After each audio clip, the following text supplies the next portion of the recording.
이 시간 우리도 함께 찬양합시다. 서로 사랑할 수 있는 것. 우리 함께 모인 것이, 사랑하는 것이 주님 우리에게 주신 가장 큰 은혜인 줄 믿습니다.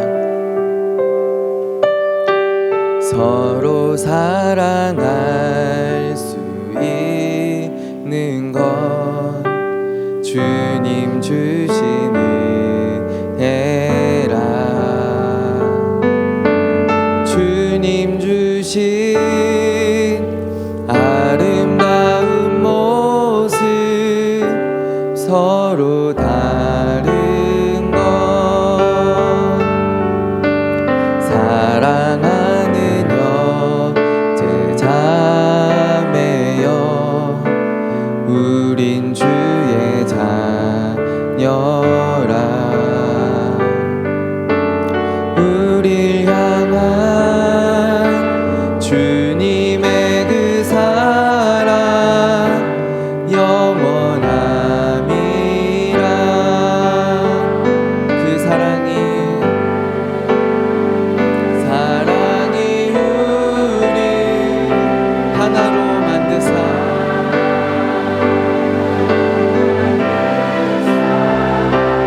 난 섬김이 무엇인지, 낮아짐이 무엇인지 알게 하셨네.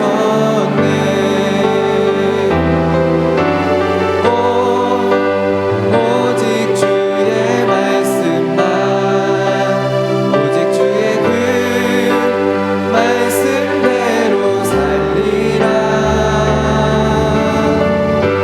서로 사랑하며 말씀대로 나 살리라. 오직 주의 말씀만, 오직 주의 말씀만, 오직 주의 그 말씀대로 살리라. 서로 사랑하며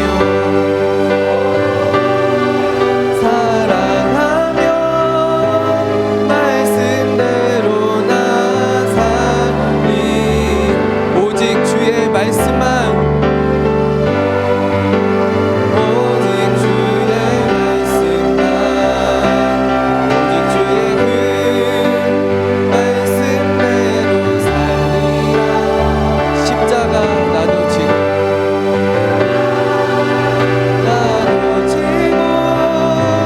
말씀대로 나 살리라.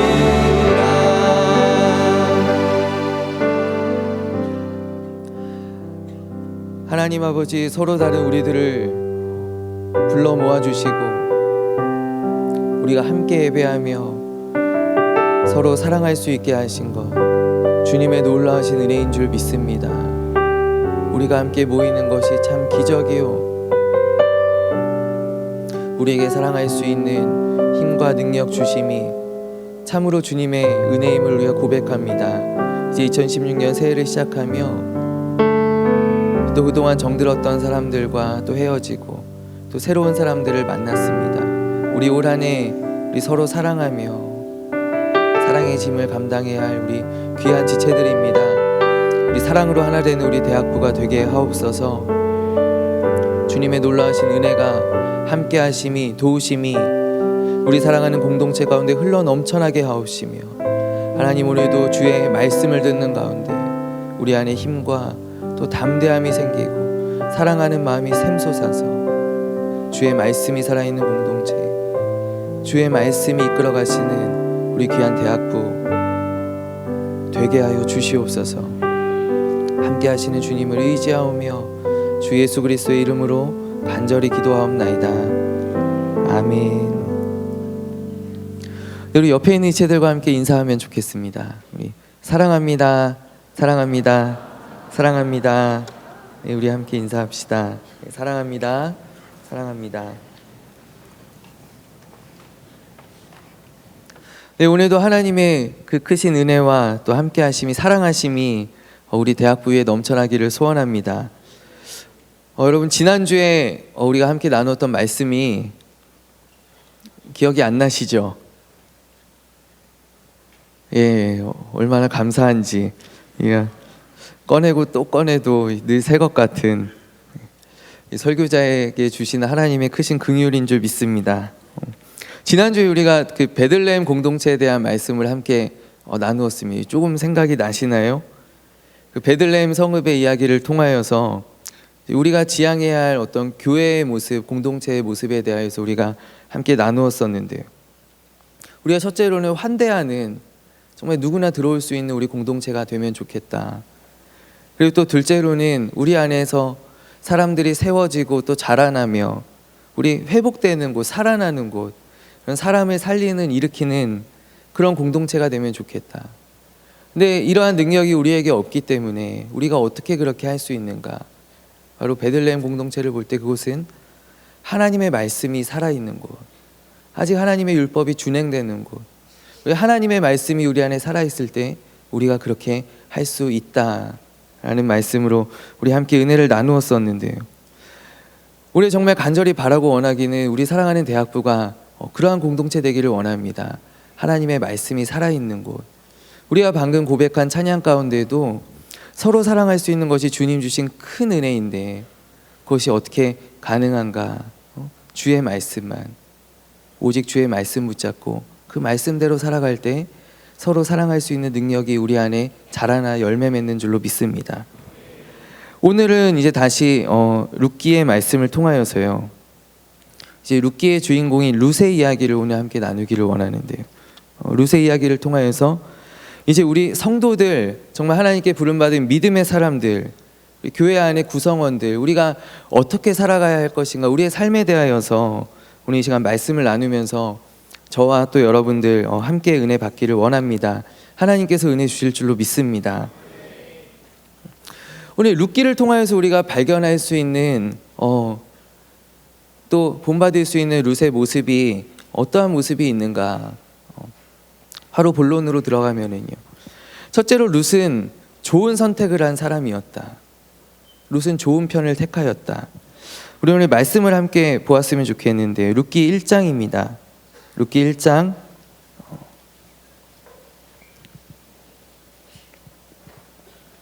16절과 17절의 말씀, 우리 두 절 말씀을 함께 받들어 읽겠습니다. 룻이 이르되 내게 어머니를 떠나며 어머니를 따르지 말고 돌아가라 강권하지 마옵소서.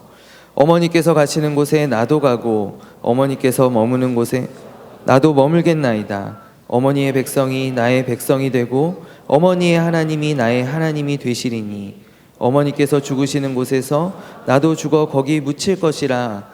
만일 내가 죽는 일 외에 어머니를 떠나면 여호와께서 내게 벌을 내리시고 더 내리시기를 원하나이다 하는지라.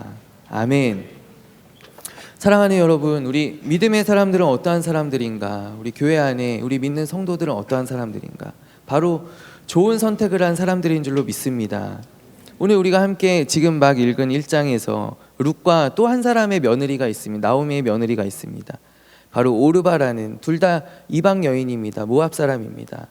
근데 이 두 사람이 선택의 기로에 지금 놓여 있지 않습니까? 우리의 삶을 우리가 되돌아볼 때에도, 또 우리가 지금 살아가는 오늘날 우리가 얼마나 인생 가운데 수많은 선택의 순간들을 만나게 되는가. 근데 그러한 선택 가운데 하나님의 편에서 선택할 수 있는 그런 기회들이 우리에게 찾아오는데, 당회장 목사님께서 우리에게 자주 하시는 말씀 가운데 하나가 하나님께서 주시는, 하나님께 헌신할 수 있는, 하나님 편에 설 수 있는 그러한 기회들을 절대 놓치지 말라라는 말씀을 우리에게 자주 해주시는데요. 우리가 짐을 질 수 있는 기회, 또 더 낮은 자리에 우리가 처할 수 있는 기회, 우리 당회장 목사님께서 자주 간증으로 들려주시지 않습니까?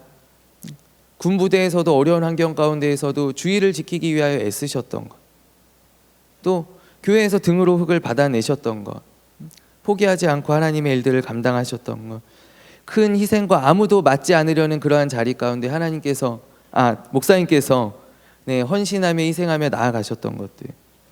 근데 우리의 삶 가운데에도 그러한 좋은 선택을 할 수 있는 기회들이 찾아온다라는 것이죠. 근데 오늘 룻기에 나오는 룻은 그 선택의 기회가 찾아왔을 때 좋은 선택을 하였다라는 것입니다. 성경에는 이러한 사람들, 이러한 민족들이 많이 등장합니다. 이삭을 드리기로 한 아브라함이 나오지요. 또 이스라엘 백성들이 출애굽하는 과정 가운데 광야에서 금송아지를 만들어 범죄하였을 때 너희 중에 여호와의 편의 선자가 누구이냐라고 모세가 이스라엘 회중을 향하여 외칠 때 손들고 나온 레위 지파가 있었죠. 레위 지파 그때 여호와의 편에 섰을 때 그들이 성막을 섬기고 하나님의 일들을 감당할 수 있는 놀라운 축복이 주어지게 되었다. 또 여러분, 우리가 잘 아는 다니엘의 이야기도 있지 않습니까? 다니엘은 바벨론에서, 그 왕궁에서 자기가 뜻을 정하여서 왕의 진미를 거절하였다. 그는 하나님의 백성으로, 하나님의 율법을 지키는 백성으로 살아가기를 선택하였다. 우리의 삶 가운데도 이러한 선택을 할 수 있는 기회들이 찾아온다라는 것입니다. 하나님께서 나에게 지시하는 것이 아닙니다. 명령하는 것이 아닙니다. 내가 선택을 하는 것입니다. 내가 어느 편에 설 것인가? 세상의 편에 설 것인가? 하나님의 편에 설 것인가? 내가 세상의 기준들을 따라갈 것인가? 아니면 하나님을 붙잡는 그 믿음의 삶을 살아갈 것인가? 이러한 선택의 순간 가운데 오늘 룻도 그가 한 선택은 동족과 함께 남을 것인가? 아니면 소망이 보이지 않지만 내가 어머니를 따라서, 시어머니를 쫓아가서 하나님의 백성이 될 것인가? 그 결단의 순간 가운데 룻은 좋은 편을 선택하였다. 오늘 1장에서 룻은, 여러분 한번 룻기를 보면요, 이 앞에까지는 전부 다 룻기의 배경이 되는 말씀입니다. 나오미 이야기. 이제 주인공 룻이 처음으로 등장하는 부분이 바로 이 16절인데 룻이 처음으로 한 말이 바로 이 말입니다. 내가 어머니를 따라가겠습니다. 내게 어머니를 떠나며 어머니를 따르지 말고 돌아가라고 강건하지 마옵소서. 룻기에 나오는 룻의 첫 대사입니다.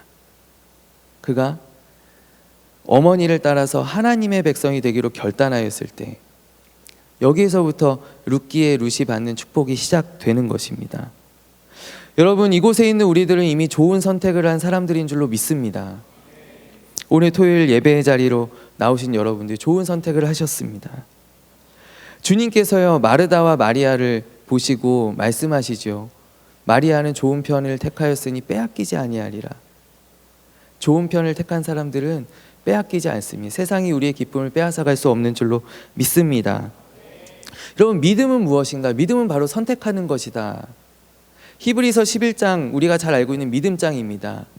거기에 나오는 수많은 선진들이 히브리서에서 그들의 믿음에 대하여 기술할 때 어떻게 기술하느냐? 아브라함에 대하여 이야기할 때요, 아브라함이 더 나은 본향을 사모하였다. 그가 땅에 고향을 떠났지 않습니까? 그가 땅의 본향, 땅의 고향이 아니라 그가 더 나은 본향을 사모하였다. 모세에 대하여 히브리서가 기록할 때에는 모세가 하나님의 백성과 함께 고통당하는 것을 더 즐거워하였다라고 기록하고 있습니다. 바로의 왕궁에서 그가 왕자로서 모든 것을 누리는 것보다 하나님의 백성과 함께 고난받기를 더 즐거워하였다. 그 편을 선택하였다. 그가 왕자로서 왕궁에 사는 것이 아니라 하나님의 백성과 함께 고난받는 편을 선택하였다. 좋은 것을 선택한 것이죠. 다니엘이 왕궁에서 높이 올라가는 것보다, 바벨론 시민으로 살아가는 것보다 하나님의 백성으로 살아가기를 선택하였다. 여러분, 우리가 이러한 선택의 기회를 맞닥뜨렸을 때 좋은 편을 선택할 수 있는 그러한 믿음을 하나님께서 우리에게 주시기를 간절히 원합니다. 또 오늘 룻기를 통하여 우리가 살펴볼 수 있는 룻의 모습은 어떠한 모습인가? 두 번째로요, 룻은 성실한 사람이었다라는 것이죠. 우리 함께 보겠습니다. 룻기 2장입니다. 바로 조금 넘어와서요, 룻기 2장 5절부터 7절까지의 말씀. 네, 제가 한번 받들어 읽겠습니다. 하나님의 말씀을 경청하십시오. 보아스가 베는 자들을 거느린 사환에게 이르되 이는 누구의 소녀냐 하니 베는 자를 거느린 사환이 대답하여 이르되 이는 나오미와 함께 모압 지방에서 돌아온 모압 소녀인데 그의 말이 나로 베는 자를 따라 단 사이에서 이삭을 죽게 하소서 하였고 아침부터 와서는 잠시 집에서 쉰 외에 지금까지 계속하는 중이니이다. 아멘. 그럼 지금 여러분 들은 말씀에서 룻의 어떠한 모습을 발견할 수 있나요? 룻의 성실함이 이 성경 구절 가운데 잘 나타나 있다라는 것이죠. 룻이 그 시어머니 나오미를 공개하기 위하여서, 이제 먹고 살기 위하여서 이제 남의 밭으로 나아갑니다. 다른 사람의 밭으로 나아갑니다. 이삭을 베는 사람, 그러니까 추수하는 사람이 이제 뒤를 따라가면서 거기에 떨어진, 일부러 흘리고 가는 것이 아니죠. 걷어갈 때 서로 이렇게 비벼져서 떨어진 그 이제 나달들을 줍기 위하여서. 여러분, 이 자리가 어떠한 자리입니까? 참 부끄러운 자리다라는 것이죠. 나는 한 떼기 땅이 없습니다. 남이 그것도 그냥 얻는 것이 아니라 떨어진 이삭을 줍는 그러한 자리입니다. 낮은 자리다라는 것이죠. 그러나 룻은 이곳에서 그 일들을 감당할 때, 이삭을 주울 때 마지못하여서 그 일을 감당한 것이 아니었다라는 것입니다. 내가 부끄러워서, 내가 얼굴을 가리우면서 고개를 숙이고 그 이삭을 주운 것이 아니라, 여기 사환이 대답하지 않습니까? 저 사람이 그 소문이 무성한 모압 소녀입니다. 얼굴을 떳떳하게 드러내고 그가 있는 자리에서 최선을 다하여서 그 일을 감당하였을 때, 그것이 보아스의 눈에 들어가게 되었다. 룻이 최선을 다하였던 그 낮은 자리, 그 정말 부끄러운 자리에 하나님의 은혜가 임하게 되었다라는 것입니다. 사랑하는 여러분, 아마 여러분들에게 믿음이 있습니까? 라고 제가 질문을 드린다면요, 여러분들 아마 할 말들이 많이 있을지도 모르겠습니다. 제가 모태신앙입니다. 혹은 제가 대학부의 그룹장입니다. 제가 팀장으로 오늘 특순했습니다. 제가 벌써 리더가 5년 차입니다. 제가 29기인데 벌써 5년째 리더하고 있습니다. 저는 저녁 예배 잘 지킵니다. 수요 기도에도 나와서 잘 지킵니다. 여러분, 믿음이 있습니까? 라고 물어볼 때 나의 믿음을 이렇게 대답할 수 있겠죠. 그런데 여러분, 질문을 바꾸어서, 만약에 제가 지금 여러분 지금 여러분들의 자리에서 성실하십니까? 라고 질문한다면, 그럼 저를 비롯하여서요, 저도 자신 있지 않습니다. 저를 비롯하여서 여러분들이 과연 자신 있는 대답을 할 수 있겠느냐라는 것입니다. 그렇다면 제가 이제 성실하기를 원하는데, 그럼 제가 이제 옆도 뒤도 안 돌아보고 열심히 공부해야 하네요. 일만 해야 되네요. 주말에도 출근해서 열심히 일하면, 성실하게 하면 하나님께서 그거 좋아하십니까? 아니요, 여러분, 저는 지금 그러한 삶이 아니라 믿는 사람의 삶에 대해서 여러분들과 함께 나누고 있다는 걸 기억하십시오. 여러분, 믿는다는 것은 무엇인가? 하나님을 잘 믿는 하나님을 공경하는 삶은 무엇인가? 바로 나에게 주어진 자리에서 성실한 삶인 줄로 믿습니다. 그곳에 내가 성실하게 나의 직분을 감당하는, 나에게 주어진 일들을 감당하는 그 자리에 하나님의 은혜가 바로 임하게 되는 것입니다. 성경에는 그러한 이야기가 또 많이 나오지요. 요셉이 성경에서 이야기하는 여호와께서 함께 하시는 그 형통함, 요셉의 삶을 가리켜서 그가 보디발의 집에서도 감옥에서도 여호와께서 함께 하심으로 형통하였노라 라고 성경이 기록하고 있는데, 그 형통함이 어떻게 요셉에게 찾아오게 되었는가? 그의 성실함을 통하여서, 그의 성실함을 통하여서 하나님께서 형통케 하시는 함께 하심이 찾아오게 되었다라는 것입니다. 요셉의 성실함을 통하여 보디발의 집이 복을 받게 되고, 요셉의 성실함을 통하여서 감옥의 간수들과 죄수들이 복을 받게 되고요, 요셉의 성실함을 통해서 나아가서 온 애국과 또 거기서 멀리 떨어져 있는 그 야곱의 가족들이, 자기의 형제들이 복을 받게 되었다. 바로 무엇 때문에? 요셉의 성실함 때문에, 요셉의 정직함 때문에. 여러분, 우리는 우리의 삶의 자리에서 성실하게 우리의 주어진 일들을 감당해야 하는 줄로 믿습니다. 왜냐하면 여러분, 우리 하나님의 성품이 바로 성실함이시기 때문입니다. 성경이 하나님에 대하여 기록할 때 주의 성실과 인자하심이 한이 없으시도다. 하나님의 성실하시. 여러분, 반대로요, 한번 하나님께서 성실하시지 않다라고 생각해 보십시오. 성실하시지 않은 하나님, 그냥 만물을 창조하시고 그냥 관망하시는 하나님, 일하시지 않는 하나님. 여러분, 그렇다면, 하나님 성실하시지 않다면 지금 우리가 누리고 있는 이 모든 것들이, 또 나의 존재 자체가 순식간에 아무것도 아닌 거예요. 무로 떨어지게 돼버린다는 것이죠. 지금도 하나님께서는 성실하게 역사를 주관하시고 우리의 삶 가운데 역사하시며 은혜를 주시고 우리의 삶의 선한 목자 되어서 인도하시는 분이신 줄로 믿습니다. 우리가 그러한 하나님의 형상대로 창조되었기 때문에. 여러분, 믿음의 사람이란 무엇인가? 하나님을 따라가는 믿음의 사람이란 무엇인가? 바로 성실한 사람이 되어야 하는 줄로 믿습니다. 오늘 룻에게 어떻게 축복이 임하게 되었는가? 첫째로는 룻이 좋은 편을 선택하였다. 좋은 편을 선택한 사람, 이것은 무엇인가? 바로 성도의 정의다라고도 저는 생각합니다. 성도가 어떠한 사람입니까? 여러분, 어떠한 사람이길래 이곳에 왔습니까?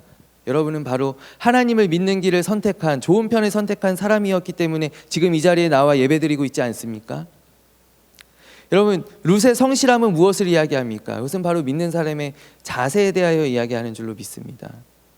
우리가 그럼 좋은 편을 선택한 사람들이 우리 어떻게 하나님께 영광 돌리며 살아가야 하겠는가?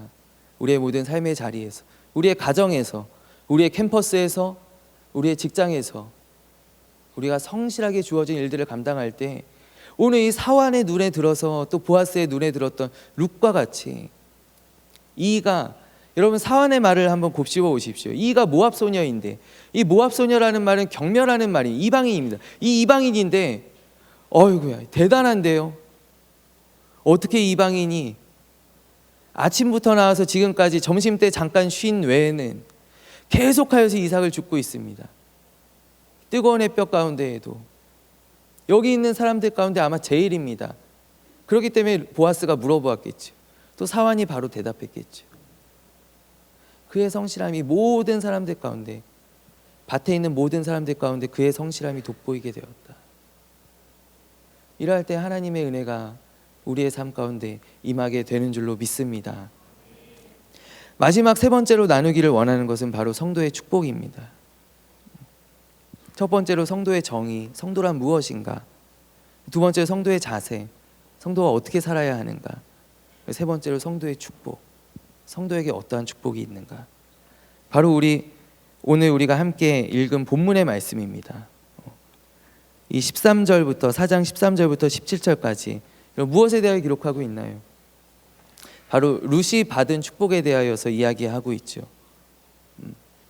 정말 가장 비천하고 또 소망이 없던 그러한 이방 여인 룻이 시어머니 나오미를 따라와서 하나님의 백성이 되고 또 남편을 만나고 또 자녀를 낳아서, 이 가문이 나오미의 가정이 엘리멜렉의 가정입니다. 이 가정이 이제 정말 앞으로 후세에 대한 소망이 없는 이 가정이 이 며느리 룻을 통하여서 자녀를 가지게 되었다. 후손은 이름을 남길 수 있게 되었다. 이러한 복을 룻이 받게 되었다. 여러분, 이것뿐입니까? 아니요. 오늘 본문은 무엇에 대해서 이야기하고 있는가? 이것이 끝이 아니다라는 것이죠. 여러분, 룻이 받은 축복은 이것이 끝이 아니었다. 가장 좋은 것은 아직 오지 않았다. 여러분, 룻에게 가장 좋은 것은 아직 오지 않았다. 여러분, 룻이 이 생 가운데 받은 축복은 그가 시어머니를 쫓아와서 그가 정말 좋은 남편을, 정말 나의 구원자 같은 남편을 만나고 그가 자녀를 낳는 축복, 후대에 이름을 남기게 되는 축복, 온 이스라엘 백성들이, 베들레헴 성읍의 사람들이 칭송하고 환호하고 축하해주는 그러한 축복, 회복의 축복. 그러나 성경은 여기에서 룻의 축복이 끝난 것이 아니다. 여러분, 17절 말씀을 제가 한번 읽어보겠습니다. 그의 이웃 여인들이 그에게 이름을 지어주되 나오미에게 아들이 태어났다 하여 그의 이름을 오벳이라 하였는데, 이 오벳이 어떠한 사람인가? 그는 다윗의 아버지인 이새의 아버지였더라. 여러분, 룻이 이후에 받을 복이 무엇인가? 다윗의 증조할머니가 되고, 여러분, 다윗의 증조할머니란 것은 무엇입니까? 여러분, 신약에 가서 보면 예수님의 족복 가운데 룻의 이름이 들어가게 되는, 여러분, 이 놀라운 축복이 지금 룻기에서 룻이 누리게 된 복은 무엇입니까? 그것은 좋은 남편을 만나 복받고 잘 먹고 잘 살게 되었다. 여러분, 이것에 비하면 룻에게 앞으로 찾아올 영원한 축복이 얼마나 크냐라는 것입니다.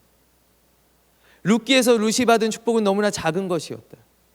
가장 좋은 것은 아직 오지 않았다.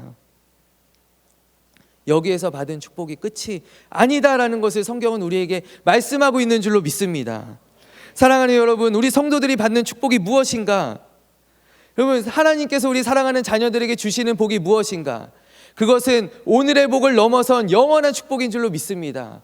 하나님께서 우리에게 영원한 복을 약속하셨습니다. 영원한 복을 주시기를 원하십니다.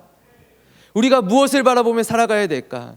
우리가 오늘의 양식을 바라보며 살아가야 될까? 아니요. 우리는 하나님께서 우리에게 약속하신 영원한 축복을 바라보며 살아가야 하는 사람들인 줄로 믿습니다. 여러분, 지난주 이제 미국 프로야구죠, 메이저리그에서 명예의 전당 이제 입회 자격을 위한 투표 결과가 발표가 되었습니다. 그래서 올해 2016년에 두 명의 선수가 이제 그 명예의 전당에 입회를 하게 되었지요. 한 사람은 우리 형제들 아마 잘 아시리라고 생각되는 한 사람, 켄 그리피 주니어라는 선수이고요. 그 한 사람은 바로 마이크 피아자라는 선수이고, 한 사람 외야수이고 한 사람 포수입니다.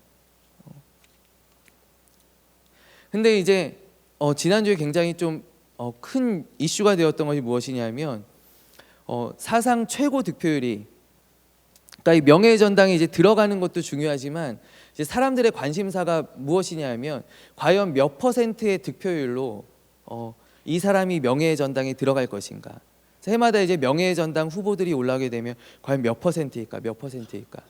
근데 이 켄 그리피 주니어라는 선수가 한 430여 명의 기자단 가운데에서 99.3%의 득표율로 이제 명예의 전당에 이제 들어가게 됩니다. 이전의 최고의 득표율이 98.8%였는데 이게 한 20년 전에 91년도에 명예의 전당에서 나온 득표율이거든요. 그러니까 벌써 20년이 넘도록 깨지지 않았던 이 득표율이 바로 지난주에 깨지게 된 거예요. 여러분, 이 역사적인 순간 여러분들 모르시면 안 되는 거예요. 지난주에 이제 깨지게 되었는데, 그럼 이 선수가 그만한 득표율을 얻게 된 것이 과연 합당한가? 그럼 이 켄 그리피 주니어라는 선수가 무엇을 하였는가? 이 선수는 통산 홈런으로 따지면 1위일 거라고 생각되지만 그렇지 않습니다. 이 선수는 통산 홈런이 6위입니다. 그리고 타율이나 뭐 나머지 기타의 스탯들은 그렇게 통산 성적으로 보면은 그렇게 두드러지는 게 없습니다. 그러니까 이 선수가 굉장히 올스타에도 뭐 10번 넘게 뽑혔고, 또 굉장한 명수비수였고, 골든글러브도 많이 수상하였고, 수상 경력이나 뭐로나 이제 볼 때 명예의 전당에 입성하는 것은, 들어가는 것은 참 당연한 것인데, 근데 이 선수가 이 최고의 득표율을 99%의 득표율을 기록할 만큼 그 정도로 최고의 선수였는가 한다면 그것은 거기에는 조금 못 미치는, 최고의 선수가 될 뻔하였으나 조금 못 미치는 그런 선수였다라는 것이죠. 그런데 메이저리그 이제 그 기자들이, 투표한 사람들이 왜 그렇다면 왜 이 선수에게 최고의 득표율로 명예의 전당에 들어갈 수 있는 그러한 선물을 주었는가 라고 할 때, 이 켄 그리피 주니어라는 선수가 이제 선수 활동하였던 시기가 1990년대 초반에서부터 2000년대 중반까지 이 약 10수년 동안의 기간이 어떠한 시대였는가? 메이저리그에 아직도 지금 문제가 되고 있는 약물 시대였다라는 것이죠. 그러니까 이때는 거의 모든 선수들이 이제 뭐 근육 강화제나 스테로이드나 호르몬제나 이런 것들을 이제 맞고 주사하고 그리고 경기에 나갔었던, 그래서 이때 정말 그 어느 때보다도 정말 많은 홈런들이 생산되고 또 수많은 기록들이 나왔대요. 근데 2005년에 이제 약물 스캔들이 터지면서 이제 수많은 팬들을 메이저리그로, 야구로부터 등 돌리게 했던, 그러니까 이 10수년 동안 이 약물 시대의 한가운데에서 선수 생활했던 선수였다. 이 선수는요, 처음 등장할 때 굉장했습니다. 슈퍼스타였습니다. 미국 스포츠에, 여러분들 이 선수는 다 아시죠? 농구에 마이클 조단이 있다면 야구에는 켄 그리피 주니어다. 미국 프로스포츠의 양대 산맥이었어. 근데 이 선수가 처음에 이제 나와서 처음 몇 년 이제 선수 생활을 할 때는, 우와, 이게 그냥 단순히 수치상으로 볼 때는 900홈런도 가능하겠다. 이 선수가 역대 최고의 선수가 될 것이다. 수많은 사람들이 기대하고, 근데 이 선수가 2000년대 들어오면서 부상이 신음하기 시작하고 30대가 넘어가면서 급격하게 홈런 개수가 줄어들고 타율도 줄어, 성적이 하락하고 굉장히 쓸쓸하게 은퇴하게 되었다라는 것이죠. 바로 무엇을 말하는가? 이 선수 약물로부터 깨끗한 선수였다라는 것이. 모든 사람들이 약물을 하고 이게 단순히 그냥 나만 청정하면 되는 것이 아니라 그 시대의 분위기라는 것이 있지 않습니까? 라커룸에 들어가면 모든 선수들이 경기 나가기 전에 알약을 복용한다든지 주사를 맞는다든지 약물을 투입하고 경기에 나아가는 출전하는 이 시대에 물론 깨끗하게 살아온 수많은 선수들이 있지만 그러나 이 선수가 정말로 깨끗하게 그런 유혹을 받지 않고 유혹을 떨쳐내고 이만한 기록을 달성하였다. 이것을 미국 기자들이 인정을 한 것이죠. 이 켄 그리피 주니어라는 선수가 선수 시절에는 굉장히 우울증에도 많이 시달렸다고 합니다. 왜냐하면 자기보다 못하던 선수들이 갑자기 이제 나와서 막 홈런 경쟁을 하기 시작하는데 60홈런을 막 치고 또 70홈런, 최고 기록이 73개 홈런이지 않습니까? 막 홈런을 막 뻥뻥 때리는데 자기는 부상 때문에 또 노쇠화 때문에, 그리고 이 베리 본즈라는 홈런 타자가 73개의 홈런을 기록한 때가 37살 때입니다. 37살 때. 지금 저보다 많은 나이에 홈런을 70개를 때렸다. 그럼 이게 말이 안 되지 않습니까?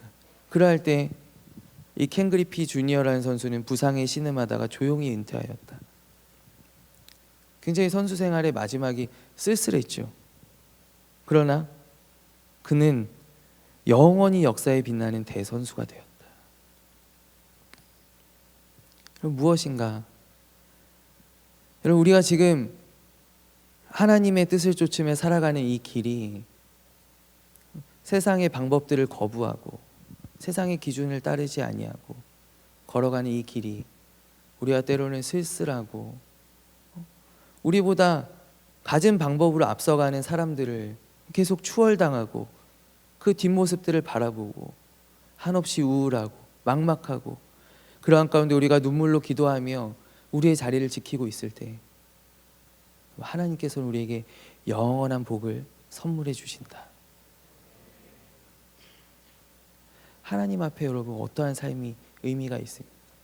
성공하는 삶이 의미가 있습니까? 하나님의 말씀대로 살아가는 삶이 하나님 앞에 가장 기뻐하시는 삶인 줄로 믿습니다. 또 한 가지 이번 명예의 전당 가운데 좀 두드러진 이제 그 이슈가 무엇인가? 2명의 선수가 입회했거든요.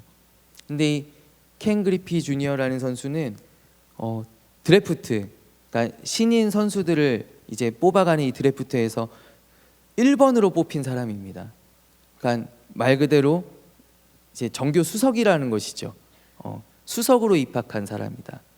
켄 그리피 주니어. 근데 또 한 명, 그러니까 마이크 피아자라는 선수는 이 사람 몇 등인가? 1350등이었다. 1350등. 그럼 메이저리그에 30개의 팀이 있습니다. 이 팀이 한 명씩 뽑을 때 이제 30명이 뽑히죠. 두 번째 돌고 세 번째 돌고 네 번째 돌고 몇 번째 돌아요. 60번이 넘어서야 겨우 뽑힌.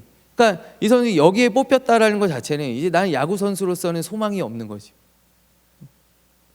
야구하겠다라고 남아있는 것 자체가 참 대단한 용기요 믿음이요 도전이었다라는 것이죠. 근데 이 선수가 결국에는 20여 년의 선수 생활 커리어 가운데 이제 명예의 전당에 들어가게 되었다. 명예의 전당에 들어간 가장 낮은 순위의 선수가 되었다. 반면에 이 켄 그리피 주니어라는 선수는 어떠한 사람이에요? 이 사람은요, 명예의 전당에 들어간 첫 수석이 되었다. 첫 수석이. 메이저리그 200년 역사 가운데 드래프트 1위가 명예의 전당에 들어간 전례가 없습니다. 그러니까 1등이 끝까지 1등으로 남아있은 적이 단 한 차례도 없었다라는 것이죠. 200년 가운데 뽑힐 때는 1등으로 뽑혔지만 또 부상과 또 여러 변수들 때문에 일찍 은퇴하고 아니면 평범한 선수 생활을 하다가 은퇴해버린 선수들이 다라는 것입니다. 그런데 처음으로 이 선수가 명예의 전당에 들어가게 되었다. 1번 선수로는 처음으로 들어가게 되었다. 또 피아자라는 선수가 1000등이 넘는 그 정말 뒤의 순위에서 처음으로 들어가게 되었다. 둘 다 1002정표를 세운 사람들이었는데, 제가 이야기하려고 하는 것은 무엇인가? 그리고 우리는 어디에서 왔느냐가 중요한 것이 아니라 어디로 가느냐가 중요한 사람들이다라는 것입니다. 내가 1등으로 뽑혔건 아니면 1300번째에 내가 뽑혔건 간에 그것은 중요하지 않다. 그것이 지난주 명예전당 투표가 우리에게 보여준 것입니다.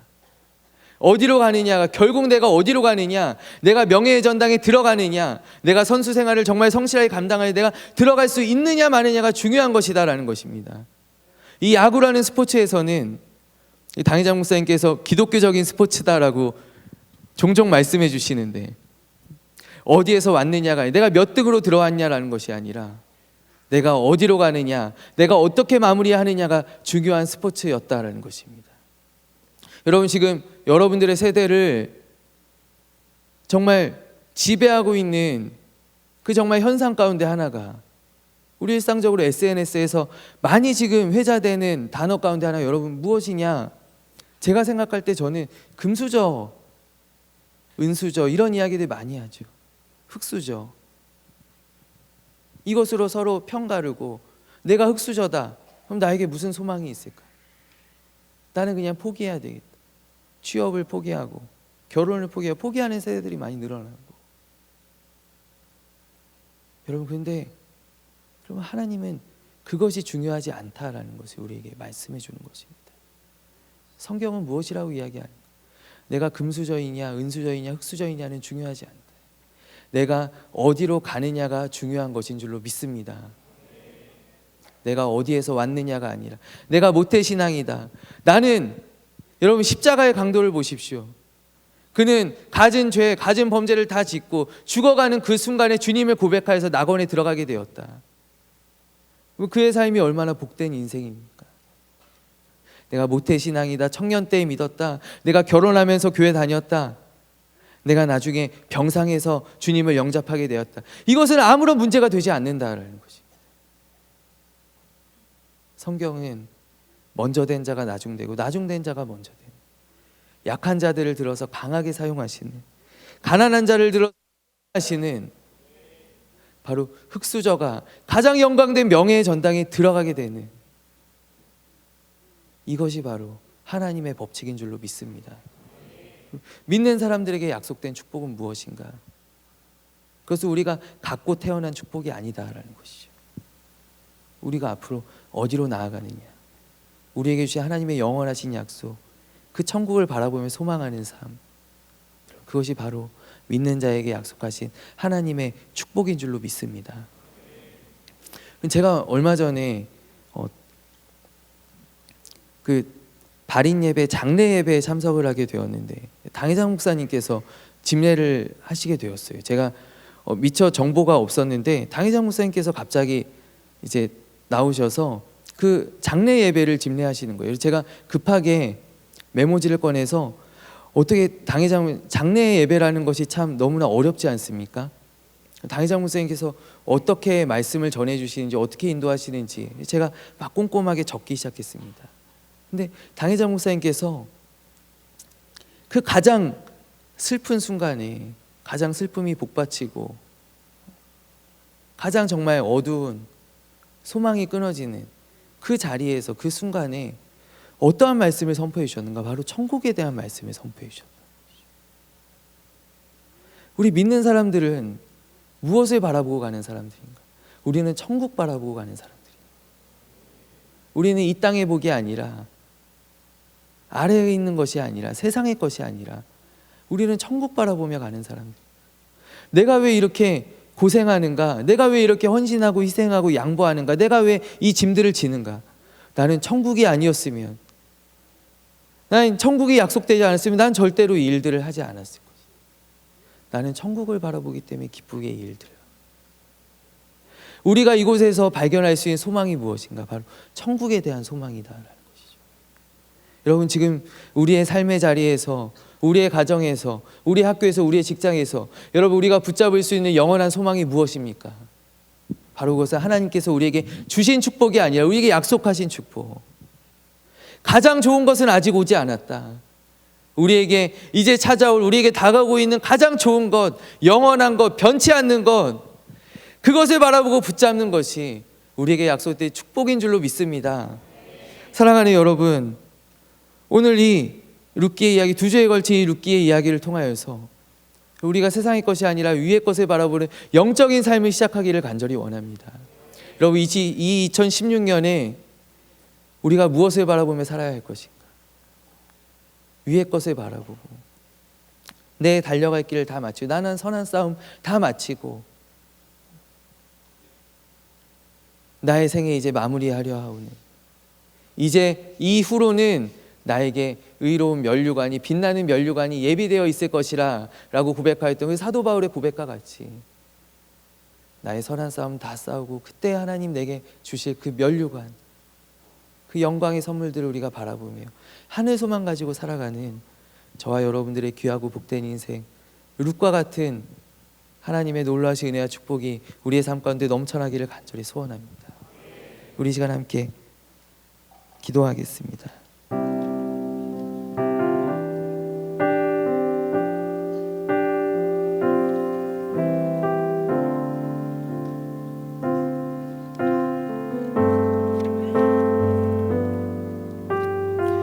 지금은 비록 땅을 벗하며 살지라도 내 영혼 저 하늘을 디디며 사네. 내 주님 계신 눈물 없는 곳, 저 하늘에 숨겨둔 내 소망 얼굴들, 이름들 많이 생각나. 때론 가슴 터지도록 기다려지는 곳, 내 아버지 너른 품 날 맞으시는 저 하늘에 쌓인 내 소망인데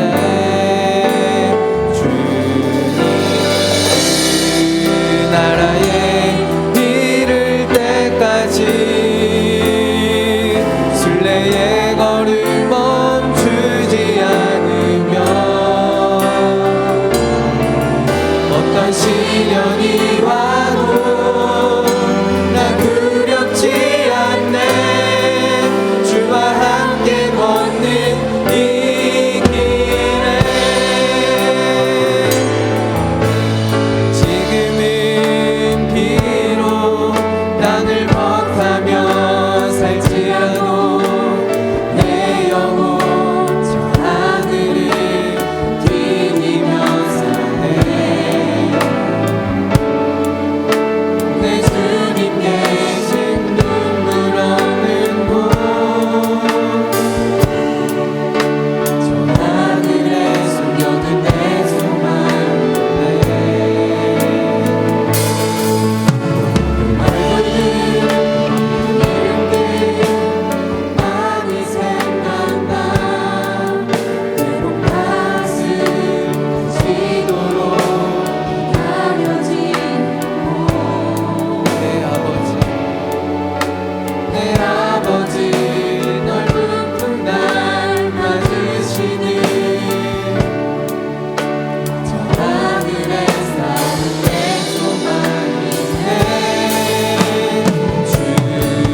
함께 기도할 때 우리 오늘 주신 말씀을 기억하며 우리 주님께 나아가기를 원합니다.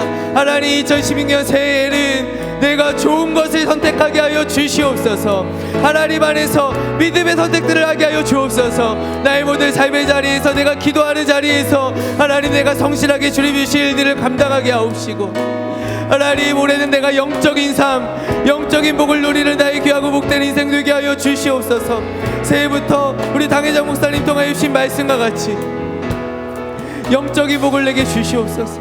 땅의 것이 아니라 위의 것을 붙잡고, 이 세상의 사람들이 아니라, 사람들 의지하고 사람들 바라보는 것이 아니라 주님을 의지하고 기도하고 예배 자리 지키며 하나님을 붙잡는 삶, 아버지, 내가 살아갈 수 있도록 도와주시옵소서. 올해 내게 믿음의 복을 허락하여 주시옵소서. 내가 주님의 이름을 간절하게 부르짖고 뜨거운 마음으로 함께 기도합시다. 주여!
하나님 아버지, 오늘 우리를 귀한 예배의 자리로 불러주시니 감사합니다. 하나님, 이곳에 있는 우리들은 이미 좋은 것을 택한 사람들인 줄로 믿습니다. 그러나 주님, 우리의 선택이 때로는 많이 흔들립니다. 세상 사람들을 바라보며 우리가 뒤처지는 것에 대한 막막함을 느낄 때도 참 많이 있습니다. 답답하고 길이 보이지 않고 소망이 점점 꺾여만 가고 사람들은 앞서가는 것 같고 나만 아버지 이곳에서 바보처럼 살아가는 것 같습니다. 하나님 아버지, 그러나 이것이 우리에게 주신 은혜임을 우리가 믿습니다. 낮은 자리에 처한 룻에게 임하셨던 그 하나님의 은혜가, 보아스와의 만남이, 놀라운 회복과 구원의 은혜가 아버지 우리 모든 삶의 자리 가운데 임하게 하여 주시옵소서. 주님, 우리를 찾아와 주시옵소서. 우리를 만져주시고 우리에게 확신 주시고, 우리가 이 세상의 복 쫓아가는 것이 아니라 하늘의 복, 영적인 삶을 바라보며 내가 지금 누리고 있는 것이 아니라, 내가 갖지 못한 것이 아니라 내가 하나님 약속하신 그 영원하신 복을 바라보며 살아가는 위의 것을 붙잡는 영적인 삶, 믿음의 삶, 올해 내가 살아갈 수 있도록 주님 나를 도와주시옵소서. 올해는 나의 믿음이 더욱더 자라나기를 원합니다. 내가 영적인 목표들을 세우기를 원합니다. 내가 주의 말씀을 더 가까이 하기를 원하고, 하나님, 내가 이 토요일 귀한 예배의 자리를 주님 빼먹지 않겠습니다. 주님, 나를 도와주시옵소서. 하나님께로 인도하여 주시옵소서. 아버지, 그리하여서 올해 나의 모든 삶의 자리, 우리의 가정과 우리의 캠퍼스, 우리의 직장에서 사람들이 나를 통하여 하나님을 바라보게 되고 하나님께 영광 돌리게 되는 하나님 귀하고 복된 나의 인생이 되게 하여 주시옵소서. 우리의 모든 기도의 제목들과 마음의 소원들을 아시는 주님, 하나님 하나하나 역사하실 때 하나님 우리의 모든 삶의 자리 가운데에서도 소홀함이 없게 하시고 주님 나에게 성실하게 행하여 주셨던 것과 같이 내가 오늘 성실하게 정직하게 주님을 바라보며 하나님 영광 돌리며 살아가는 우리의 귀하고 복된 인생들 다 되게 하여 주시옵소서. 우리 모든 팀들 서로 사랑하게 하시고 우리 사랑하는 대학부 아버지 올해에는 큰 부흥이 있을 줄로 믿습니다. 영적인 에너지들이 솟아나게 하시고 하나님 귀하게 들어쓰실 주의 일꾼들이 이곳에서 자라나게 하여 주옵소서. 모든 말씀을 살아계신 주 예수 그리스도의 이름으로 기도하옵나이다.